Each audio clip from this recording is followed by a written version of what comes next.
Okay, so is it visible now on the screen? Yes. No. Okay, thank you.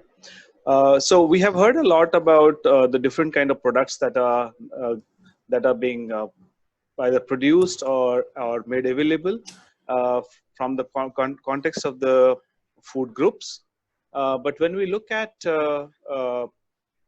how to make it available on the ground, and even if we do a lot of communication and people come to know about it, what we came across as a typical factor here is the access to this food, and therefore the need for developing supply chains as we are looking into different food groups.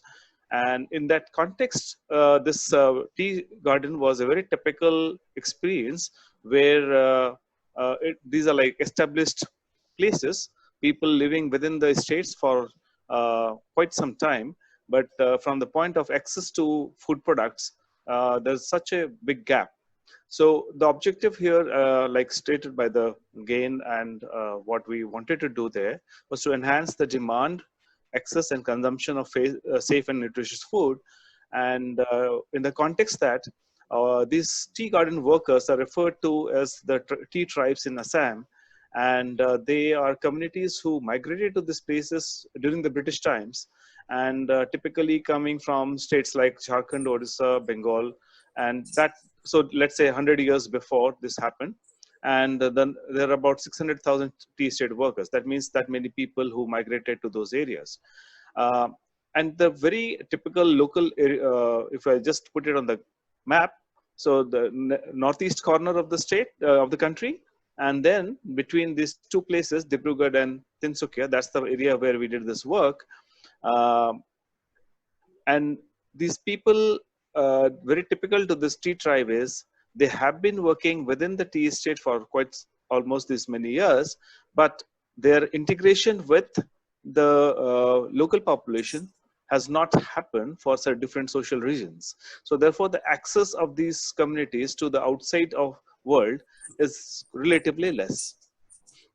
So coming to very quickly to the story about what we try to do look at is, so how do you arrive at some kind of a change in the process of making things available?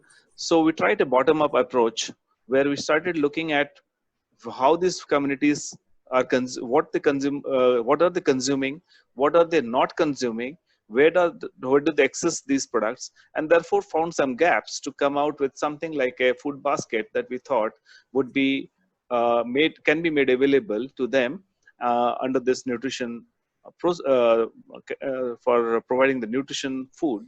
So the fortified cooking oil was one product which was thought of as important because it was consumed by every household.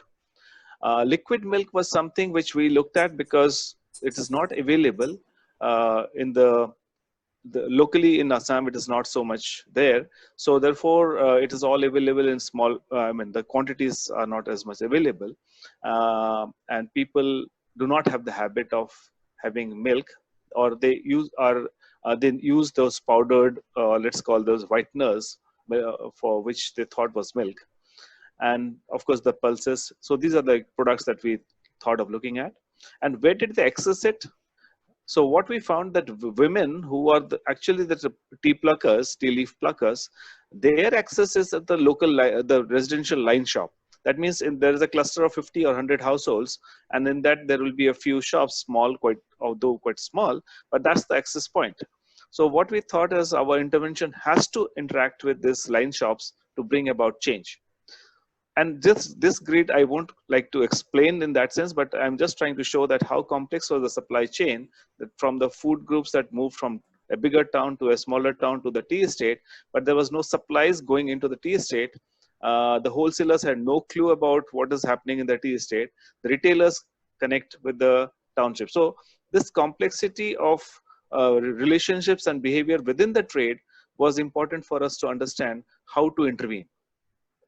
So we needed a supply solution which was like to mainstream the availability through a organized supply chain. That means the supply chain has to work like the way what we see in our cities and towns, where at least they are organized and there is a system that works.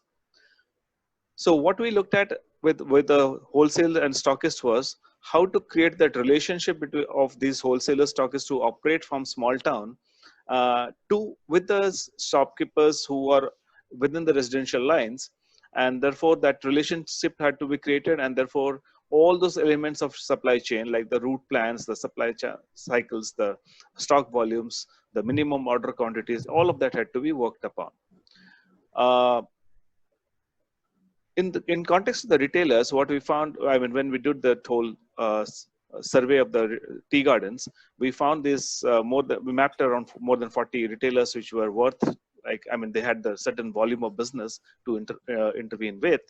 Of that, we selected about 14 of them, and they were reaching out to about 1,400 households. And we had put some criteria about how to select them after understanding what is there on the ground, because initially we had no clue about what was there. So Saroj, maybe I'll request you to take a pause. So no, okay. no, you finish it. Okay. So what led to the next element was how to intervene with the retailers. And the retailers had to be then, what we saw was they were not following any of the typical retailing rules, and they were having their own small order quantities, very inefficient supply systems, because of which their margins were low, they were not growing. And there is a whole element of credit cycles which was quite inefficient there. So we had to look at all these components to move forward. Very good. Thank you, sir. Thank you so much, Saroj. Value chain message is very, very important, because that we didn't cover in earlier. So your message is very important. Actually, we have only few minutes left.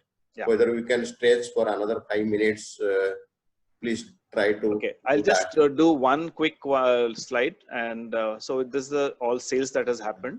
And this slide is basically talking about the selling proposition, where we are talking about supplies that have happened even in the COVID lockdown situation. That means the system is working even when there is the market restrictions, and we made it work. Otherwise, things was not working. And the important element which we were able to establish is women were able to access this food themselves and not necessarily dependent on other family members. And that worked for us. Thank you. Very good.